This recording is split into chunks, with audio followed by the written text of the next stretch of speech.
Well, hello, everyone. I should say Happy New Year because this is the first podcast for 2025. Once again, welcome. Thank you for returning. And for those of you who are joining for the first time, welcome. Let me introduce myself. My name is Natalie Francis-Clarke. I am the host of Pause Reset Unplugged, and I'm excited. Today's guest is none other than Chef Maria Kemp. Hey, Natalie, thank you for letting me Hey. join you today. I'm excited to be the first guest of the year that gets a whoop whoop. I love it. So before I begin, I'm just gonna read a summary of your bio before we get into it. Okay. Okay. All So, right. so Maria Camp is an award-winning French-trained pastry chef specializing in DEI&B, diversity, equity, inclusion, and belonging, baking demonstrations, corporate team building experiences, and speaking engagements. After a 20-year career as an IT consultant for Fortune 100 companies, she pursued her passion for pastry at Chicago's French Pastry School. She launched Beyond Decadence Incorporated, an artisan pop-up bakery in North Carolina, later pivoting to virtual and on-site interactive baking experiences to support corporate morale. Maria has received multiple small minority-owned business certifications and notable awards, including recognition from the City of Charlotte and funding from Marcus Lemonis and ATD. Her work has been featured on NBC's Today Show, in live TV demos, and at major conferences, including the BMW Supplier Diversity Exchange and NMSDC. A dedicated advocate for DEI&B, Maria integrates inclusion training into her culinary expertise. She is also a born-again Christian who enjoys traveling, wine, Netflix, and fitness. Based in Huntersville, North Carolina, she frequently visits her daughter in Atlanta. Let's welcome Chef Maria Kemp. Hey, Chef. Hey, Natalie, thank you. Oh my goodness. Every time I hear my bio, I'm like, who did all that? Right? Sometimes you got to give yourself a pat on the back, even though sometimes it could be uncomfortable, but you did that. Yeah, You yeah. did Now I that. know why I have so many gray hairs. Okay, it's justified. Okay, got it. So listen, before I get into it, I always like to ask my guests, what are you eating or drinking at this moment? Oh, I have. Oh, now this seems like a BMW commercial. I have my BMW supplier diversity water bottle over here to the side, which, yeah, Awesome. water. Well, it's too early for wine, so I'm a water girl otherwise. Mhm. Okay. Yeah, Yes, you do like your wine. I just remember that. yeah, I Oh, did. I'm here sipping on a cup of coffee today. Mhm. So. Nice. All right, so let's get into it. Your journey from IT consulting Yeah. to French pastry is commendable. What Mhm. was that deciding factor for you to make that career change? Yeah, looking back now, like it's like, man, it's crazy. And that, we have to like jump in the way back time machine. Remember Mr. Smedley's time machine from that cartoon? Now you might Yes. be, yeah, yeah, yeah. I was Yes. like, okay, I'm dating myself, but that's okay. But yeah, that was back in actually began a little bit before then, but 2007 was when I went to the French pastry school and graduated. So that's what I can't do the math. That's 18 years ago now. But what led up to that was I was working as an IT consultant at State Farm at their headquarters in Bloomington, Illinois. And it started by, I always have to think, how did the story start? Yeah, now I remember I was in a Bible study group, and each week we were always talking about what we were going to bring the next week because, Jesus might return that hour, and you might be hungry. So we got to eat, we got to bulk up. So it was a friendly rivalry between me and another lady who was in the group, like, what are you going to bring? What are you going to bring?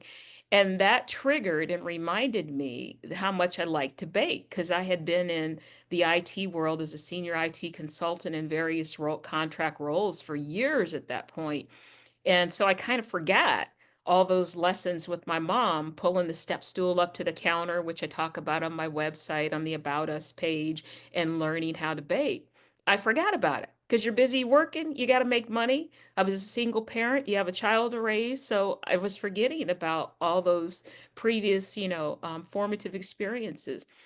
But that little rivalry with her reminded me how much I like to bake. And I'm like, this gig, it's great, the money's great, but as my daughter was growing up and spreading her little wings to fly, I'm like, you know what, my focus is different now. I'm moving from active parenting to passive parenting, Mm, and I can pursue something that is more fulfilling to me because I'd done IT for so long at that point in various roles. So it originally started by doing some searches and finding the French pastry school in Chicago because everything else was really far away. I mean, I was in central Illinois. You look for cornfields and soybeans, that's where I was. So all the other schools were like, in these big major cities. And then I found the French pastry school, and the fact that they only focused on, baking and pastry. I'm like, that's it. I think that's it. I'm going to mm, find out if that's it. So I originally started by taking a summer boot camp at the French pastry school to kind of, kick the tires before I bought it. And I went and I stayed, in a hotel up there. I'm like, oh my goodness, I love this. And so I started making plans of, okay, how can I do this and attend this school for their full-time program and transition to a pastry career. So that was how it began. And, it took time. It didn't happen overnight. I think it was like a year and a half later. And I remember telling, my boss, because I was a contract employee. So it was a little scary. Like, are they going to say, okay, you're done now? We'll have security walk you out. But I came with a plan because I'd had a friend kind of coach me on what she was going to hear first when she heard I was leaving and how to approach that conversation. And mm, it went exceedingly well. And she thanked me for being concerned about the team and giving her notice and giving her heads up. And I got to stay until my designated end date and finish out and then transition to pastry school. And everybody was so, surprised because I was working with a lot of contractors, but also employees. Like, you're really leaving? You're gonna go do that? And, it was mind blowing for them. Like, you're walking away from it. It's like, yeah, yeah, I am. So that was how it started. that's awesome.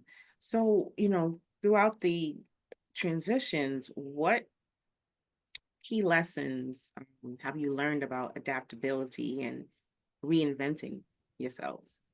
It was something that just kind of came together last week where I was having a difficult moment, and God reminded me, it's like, we can do all things through Christ who strengthens us, but I can do hard things because you hear, oh, well, you went to pastry school. Well, that's no big deal. Okay, let's frame it. Is I Really? well, okay. I walked away from a full-time contract position, number one. I commuted on Amtrak for 6 months. I still have the train tickets. I should have brought them to pull them into the shot. 224 tickets from commuting 5 days a week, um, about 5 to 6 hours a day, because Amtrak's never on time to complete, the program. So there was the commuting and, getting up early, and Amtrak's, you're never on time, getting up early, getting on the train, going to school, being there early because it was either be there early or late, and having to make arrangements with the school not to miss some responsibilities, that were important to them that weren't part of the curriculum, and then getting back home, when it's dark, 9 o'clock at night, and then getting up and doing that again for 6 months in a row, 5 days a week. So I can do hard things. And my daughter pointed it out years ago. And so now I'm aware of it that I can operate off of adrenaline, which can be a dangerous thing because it's able to help you power through things, which is great, but sometimes you're powering through more than you should, and you keep going, and then afterwards, then you're like the little Pac-Man thing where it gets hit and it's like wah, wah, wah, wah, where you're out of energy. So Hmm. I can do hard things. I can do all things through Christ who strengthens me. And with that, I can do some really amazing and mind blowing hard things. That's awesome. And And I have incredible focus where I've always been, I think for at least a really long time, I don't need somebody to cheer me on. If they want to, that's great. But if I'm dialed in and focused on something, I'm very self-driven and self-motivated and can just get done what needs to be done. that's actually quite hard for, people to do. Sometimes they need that outside motivation. So that's commendable. And I'm sure, I can do all things through Christ strengthens me. Is Hmm. something that pushes you as well, right? Yeah, yeah. Awesome. So in your bio, which I didn't read the entire bio, It's long. um, but one of the things that is mentioned, um, throughout the bio is your ability to prioritize family caregiving, Hmm. Hmm. right? So you've done some significant career pivots, Hmm. you know, for the sake of caregiving. Yeah. Um, let's talk about that. Yeah. Oh man, don't make me cry on the podcast. I don't want to ugly cry. But yeah, no, it started the first one. It's just like, they say, if you want to make God laugh is, tell him your plan. Well, I knew that I knew that I knew I was supposed to go to pastry school, and he powered me to go through that because it was, it was rigorous. It was a lot. It was, physically, exhausting, demanding. I mean, I was 18 years younger then as well, so I had a different level of energy. But out of pay, I used the time on the train to, write my business plan and build, everything to open a brick and mortar bakery, which I had open 2 years. And I was going through that and figuring it all out, and you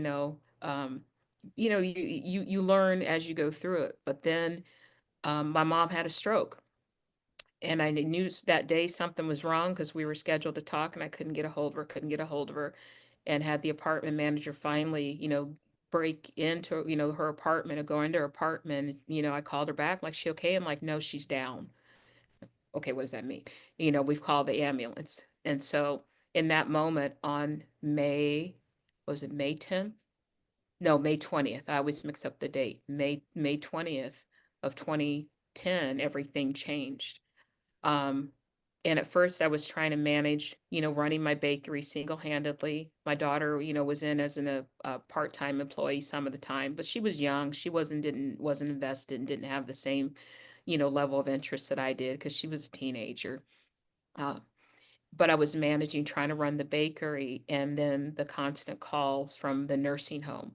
First, you start with the hospital, and then there's this urgency when they know they're going to release them. Okay, where are they going? Where are they going? Because they're not going to release them to home unless you have everything set up to care for them at home, which I could not have managed her at home.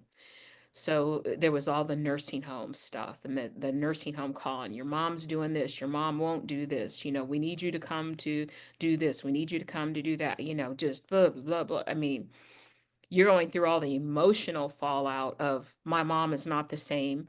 I'm trying to run my business. Oh, I also have to go down and empty her apartment. Oh, I also have to take over all her financial stuff and, do all of that. And then the nursing home, it's like putting somebody in a blender and just hitting, warp speed. So I made the decision. I can't remember how long I left it open after that, but I ended up closing my business and going back to the contract position. Thankfully, I'd left on exceedingly good terms, so I could be fully present for my mom as a caregiver. Now, she was still in a nursing home, but she still needed me to watch over her, to advocate for her, and to, be there and love on her and let her know that, she was Mhm. still deeply loved and never forgotten. So it was an unbelievable experience, and it taxes you emotionally, mentally, and physically on every level that you can imagine, as Oh, yeah. well as closing down a brick and mortar bakery on top of it in the middle of everything going on. Doing that as at the same time. Yeah. That was good that you stated you ended on good terms. And that Mm. was good that you were able to go back to that contract position. Let me ask you this. How can companies better support employees when it comes to their employees having to be caretakers or with caretaking Mhm, responsibilities? mhm. I think the employees need to feel seen, they need to be heard, they need to understand that well, not understand, but it shouldn't have to be a secret, like they have to keep that part of their life secret in fear of. Hmm. Because it is such a huge part of what they do and the responsibility they're choosing, to take on. So I think flexible work hours, ERGs that are specifically designed for caregiving, support, the flexibility. It could be, work at home options, or, to work or to split either virtually between the office, giving that flexibility to be able to attend doctor's appointments, all those things, and more, because it depends on the severity of the illness that the loved one has, of Hmm. how much that's going to require of the caregiver. So Hmm. I think the understanding and support, it shouldn't be that they have to keep that part of their life secret when they walk in the door, because that part of their life is probably consuming them. And the statistics are 73 or 75%. I think it's 73% of workers in the workforce have a second job, and it's caregiving, and that's from Forbes. So the statistics are staggering of how many people are facing this and trying to still punch a clock. Wow. And then, yeah, going in, trying to keep a pleasant demeanor and Mhm. trying to go through the demands. So you did state that you had to go through this twice. Mhm. Mhm. With my mom, it was 6 years. I'm all about the details. My mom, it was 6 years, 7 months, and 1 day. And when she actually graduated to be with Jesus, it was on the 9th year anniversary of my pastry school graduation. Mm. And she had been at my graduation front and center, eating all the snacks, eating all the desserts that we had made, proud as could be. And that was just a date that's, forever cemented us, because I was there with her, when she took her last breath. Mm. So it didn't cause me any, sort of, negative feelings that she passed on that day. It was really more of an honor, because she had been such a huge part of my life, anything surrounding pastry anyway. Mm. But yes, went through it twice. I've just been sharing this story recently because a lot of people in North Carolina have just heard the stories about my dad, Papa Kemp, and thought, oh, you've just been through this. I'm like, no, this is actually the second time around. I Mhm. nicknamed both of my parents. My mom was Little Mama, because when she first had her stroke, she had gotten so little. She was 115.2 pounds. I have a picture of her that little, and you wouldn't believe she's 72. She looks amazing in the picture, Oh. but she was tiny. Um, but yeah, I went through it with my dad, and I nicknamed him Papa Kemp. And he had the symptoms, they say, show up about 10 years before I think the disease really starts to, go full throttle, 10 years in advance. But since he was living out of state in upstate New York, I didn't see it. I thought his phone calls and his emails were like, okay, that's a little weird. And these things you're complaining about are a little wacky, but, maybe it's just age. But then I was able to go visit him, and was able to finally, I didn't know about Alzheimer's, because see, I heard of it, of course, but I didn't go through that with my mom. She had dementia, and everything was stroke related with her, but my dad had late stage Alzheimer's, as well as a host of other medical conditions. So I was finally able to convince him to move, to uproot, leave everything that he knew, in upstate New York, and to move, here in Huntersville, not very far from me, into a retirement community. Mhm. And the disease progressed really fast, because I think by the time I got involved, he was already late stage at that point. And he went from living in independent living where he was in his own little apartment and self-functioning. But with the disease with him, on top of the medical issues he had the paranoia and, sometimes the hallucinations of, and thinking people were doing things to him or stealing things from him. And when they're in that mindset, that is real to them. And to the caregiver on the outside, you're like, oh my goodness, you're thinking me being a logical personality, very black and white, type A, analytical. I'm just like, well, let me just reason with him. And everybody's like, that won't work. That won't work. I'm like, but I can't feed in and tell him, oh yeah, yeah, that person's, or whatever the thing was. Like I had the hardest time. I don't know if I ever successfully did it agreeing that that was really happening because I couldn't bring myself to, to feed that, to say, yeah, that's really going on. I decided it would make it worse. And I always think about that, in retrospect. I wonder, how it would have been different if I could have said, oh, yeah, Dad, they're doing that. Yep, you're right. Yep, yep, yep, absolutely. But yeah, my journey with him was much shorter, was 14 months. It felt like 6.5 years, just like it was with my mom, because the difference between the two is, she was active in the beginning, but and she, she could walk with assistance, but then she was in a wheelchair. My dad was active, mobile. He was still on the treadmill and exercising until his heart condition started getting worse and it slowed him down. But he was walking, and up to be able to be mobile almost to the end. And, when you have a person that's got all those things going on and they're building their own scenarios and things and stuff like that, and they're on the move, as well, and they're not living with you, they're living in, a retirement community. They have their rules and guidelines and things. And my phone was ringing a Mm. lot, a lot. Yeah. Well, let's just switch it up a little bit. Okay. Okay. So, minority woman entrepreneur in the Hmm. culinary industry. Hmm. Were there challenges? Yeah, mine were a little bit different because I went right from pastry school Mm-hmm. to having my own business. And people have a hard time, many times seeing you different from the regard that sounds really crazy, but let me explain it. Is they remembered me as being the contractor, who worked at State Farm or in other capacities or different, professional roles. And then all of a sudden, yeah, we know you went to pastry school, but now, you're on the pastry side of the house. So sometimes they have trouble shifting gears that, no, I'm not over here anymore. I'm over here now. Um, I think that was the biggest challenge, that I encountered.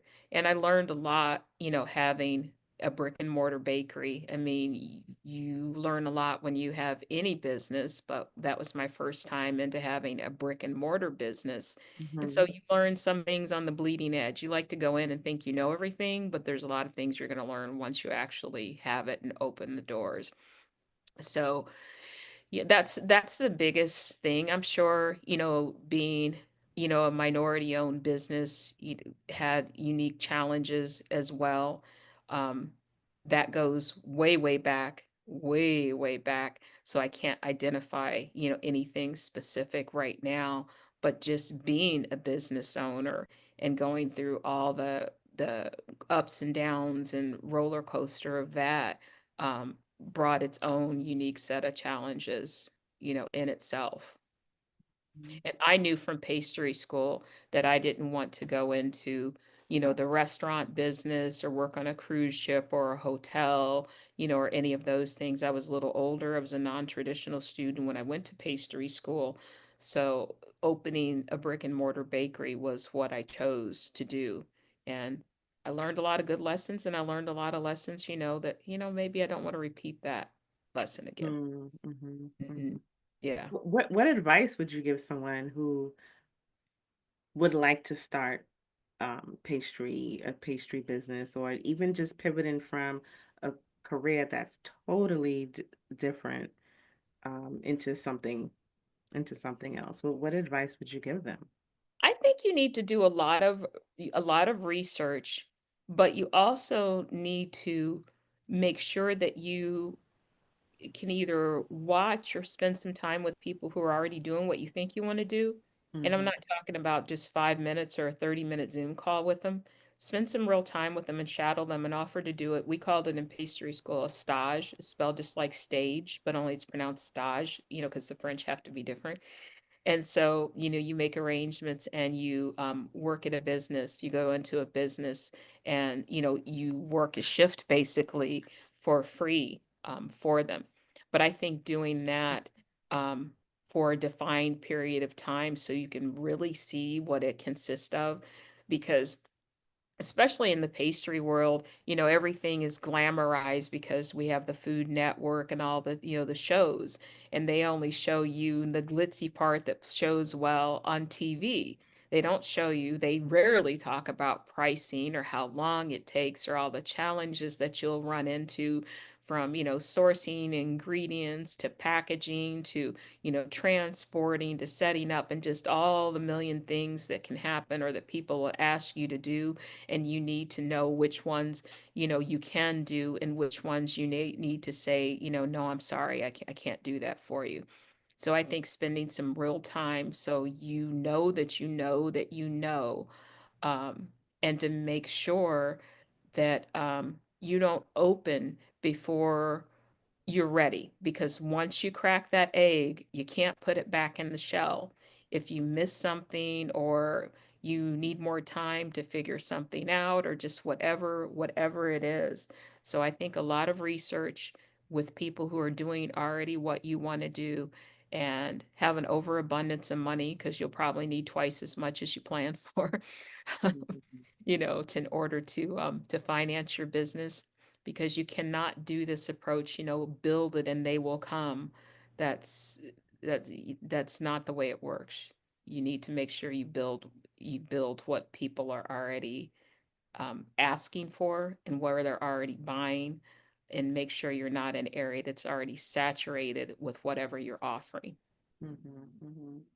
Okay. So, Chef, how do you use bacon as a tool to initiate these deeper conversations um, in the DEI world? hmm Well, it's easy because everybody likes food. Everybody Hmm. likes to eat, you Hmm. know? It's just I make a lot of friends that way.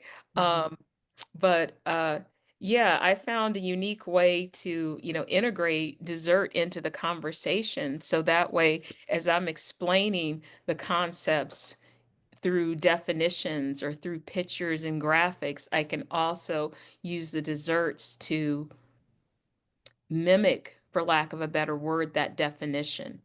Because when you remove the reservation or the trepidation or the fear or the anxiety somebody might have about a conversation around diversity, and you remove that and start using food as a medium, then they're more receptive to, because it's food. It's not a definition, on the board or a picture on the board, and it helps it resonate more. So I'm not going to give away the whole secret, but Oh, of course. yeah, but that's the power of food. The power of food is it helps the concepts resonate in a unique way, and food is a very powerful language. It's a universal language. So, of course, we know the topic of D&I is all over, Hmm right? If you can just explain briefly to us why DEI and B, belonging, is important and why is it needed? hmm DEI&B is important and it's needed. I want to back it up a little bit. First of all, when we hear the term, I think it's gotten very weaponized, where people hear the term and they think that's just something for Black people. That's just something that, allows, Black people to, be considered or to be given a chance, within the workforce and the workplace. But it goes so much further than that. if you look at the definition of diversity, it takes into race, ethnicity, age, gender, sexual orientation, veteran status. There's ability, mental, physical ability. There's about 13 or 14 different, I'll just call them characteristics or components, for lack of a better word, that the definition diversity takes into.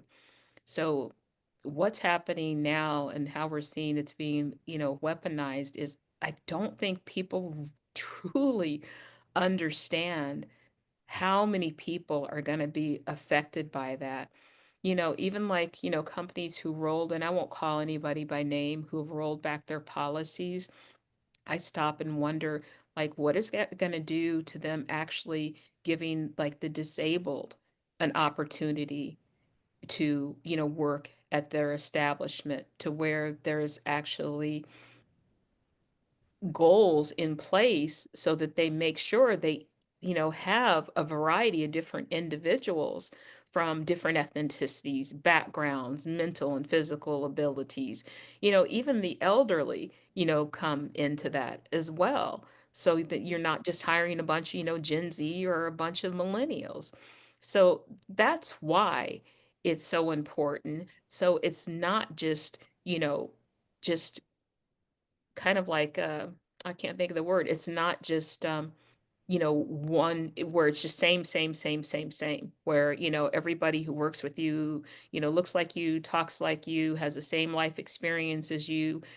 That kills a company in terms of their innovation and their creativity, and it affects their bottom line. Because if you don't have diversity of thought and innovation, you will flatline. That's the word I was looking for. You will flatline in the marketplace and it will affect your revenue. Mm. So that's why I can't remember all of your question that you asked me, so I'm sorry. But that's why it's so important in the marketplace. I mean, that's just the D, the equity and the inclusion, those, have different, the most common way to explain the equity is like the difference in pay between men and women. And I Mhm. know even from a pop culture standpoint, like I think Taylor Swift was in a big argument over her masters, for her, masters for all of her songs, and how she had been treated unfairly or something because she was a young artist. You can Google it and read all about it. But inclusion and belonging is giving people, the people making a workplace where people feel seen, they feel heard, they feel like they belong. Their voices are not being stifled or talked over, ignored, left out of meetings, left out of social functions, all of those things. So all that comes together under the DEI&B framework. So it really troubles my soul of how it's being portrayed today and how flatlined, that's the only word I can come up with right now, that we're going to be when all those unique voices are taken out and they don't have any spot for them. Now, I'm not talking about checking a box and saying, well, let's hire this brown person, or let's hire this black person, or let's hire this person just to fill a box. If companies are doing that, shame on them. The Mhm. people need to have the skills, they need to have the experience, they need to be qualified in order to do it.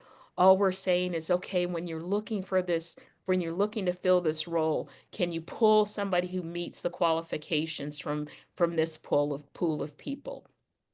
And that, ends up creating a beautiful assortment of people who are populating your organization that come with the diversity of thought and ideas and innovation and are able to engage, and to move that company forward. The stats, and I bring that up in my workshops, are staggering at how much more competitive it makes. I think it's like 87% more competitive, and the revenue is like 1.5 times more revenue. Crazy numbers, Mm. because everybody is thinking differently. And I Mhm. don't know why that's so hard for people to understand, because I know when I'm inside my own head and I need some ideas, I call somebody who thinks differently than me. I don't need Mhm. another, Maria drone who thinks exactly like I do. I call somebody who's going to challenge me and go, "Well, did you think about?" Like, no, I didn't. It's not any different. Not any different. Mhm. Awesome. Thank you for that. Hmm. Because I don't think people fully understood what it entailed. They don't. Um, And they're gonna be so sad when it all hits. mhm. Sad. So on another note, with everything that you've gone through and I'm sure exciting things, in the future, what does Chef Maria do for self-care? And she laughs. I love it. Oh, well, time's up. Gotta go. No. No, actually, I've gotten better and better at that. I am a Pilates diehard. I have 915 classes underneath my belt. I've been taking it for years. So I do Pilates. I love strength training and doing cardio. So I do those as well. Like we said earlier, like my wine. I love Netflix, but I am actively involved in social groups here in the Lake Norman area that are made up of women because we're all like looking for something to do. Some are married, some are single, but we're all at that age like, well, we don't want to sit home anymore. We're all Mm, over 40 and we just don't want to sit home and, eat Cheetos, not eat Cheetos, but, just sit home, all the time and just drink our wine by ourselves. So I get involved with them and I've come up with some activities or I take place in activities that someone else has, come up with. So, mhm. and I like to travel when I can, but yeah, that's what I do. And I'm not afraid of a good nap. Hey, listen, it's the best thing. Yep. Like, okay, yeah, I don't have anything else. I'm done for the day. It's time to put on my jammies and, watch Netflix until I fall asleep.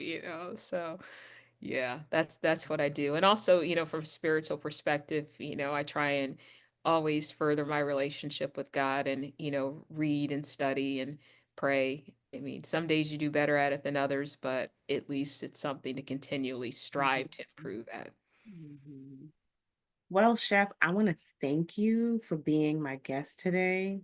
Also, I just want to let the audience know that you have the QR code right in the back, right in the back of you. If anyone would like to get in contact with you, find out more about your services and everything that you have to offer. Oh, yeah, on a closing note, can I say one more thing? Sure. Yeah, one thing I started promoting because it is so ingrained in my story is it's called Mhm. The Journey of a Caregiver. So it's a talk. It can be a presentation. I've been invited to be on a panel for a corporation, which I can't release the name yet because the contract's not signed yet, but to Mhm. be a panelist for a, a function that they're having to share my story because my story between both parents has so much in there that someone can glean from to feel like they're not alone, but also, learn from as well. Yeah. So I'm promoting that and going forward in that lane as well because the caregiver statistics are staggering and people need the resources, which I have connections to, Mhm. but also to know that they are a caregiver. Would you believe, Natalie, that's one of the biggest things is people don't identify and realize they're a caregiver even when they are. You really don't. I, I don't know if you are aware, but that's actually how I started my brunch. Because I myself, my mom, she passed away May 22, but Oh, I'm sorry. she was diagnosed with metastatic breast cancer, stage 4, Mhm. the very top of 2013. And um, when it happened, I was I was finishing up my master's program. That happened, and my mother, she was like the biggest cheerleader, Mhm. for me. So it's like I was kind of getting choked up a little bit trying to hold it together when you were talking about your mom, because I definitely feel you on that. And then just working a job that just wasn't it wasn't the best environment Mhm. um for me, right? Mhm. Great company, but the environment itself that I was in, it wasn't the best. And I started it because really it was supposed to be a one-time brunch. Mm. And I said, talking with other people, like, oh, there's other people. And not only that, because you kind of forget to take care of yourself. Oh yeah. Oh yeah. So We didn't even we didn't even crack that egg. that, Oh yeah. yeah, so I totally understand that. So the brunch was supposed to be a one-time thing, and now we're going into the seventh year. Yeah, Yeah. so so trust me, I felt it, and I held it in because I really understand what you're Mhm. talking about. Yeah, But I think caregiver advocacy, that's the word. Had to look at my notes because my mind lost it, lost the word. But caregiver advocacy is what I think is so important. And that's where I think organizations, workplaces, corporations can help, Mhm. um, is to And make. there's resources. There's so many resources. Mhm. It's good to encourage people to seek out these resources that are there to help. I met you through Venitra. Mhm. So Right. Yeah. Mhm. you know what I mean? And so it's a great thing that you're doing on both ends. I love it. So once again, I want to thank you for being my guest today. And Thank if you for you having me. thank you. If you are out there and you are interested in being a guest on Pause Reset Unplugged, please you can email me at pauseresetbrunch@gmail.com. You can check out the website www.naturalandting.com, or feel free to head over to Instagram and you can DM me, Natural and Ting LLC. Also, tickets are on Eventbrite for the seventh annual Pause Reset Brunch on March 29th, 2025. For information, also, you can reach out to me, Pause Reset brunch@gmail.com. Once again, I want to thank Chef Maria Kemp for being Welcome. such a Thank you. gracious host.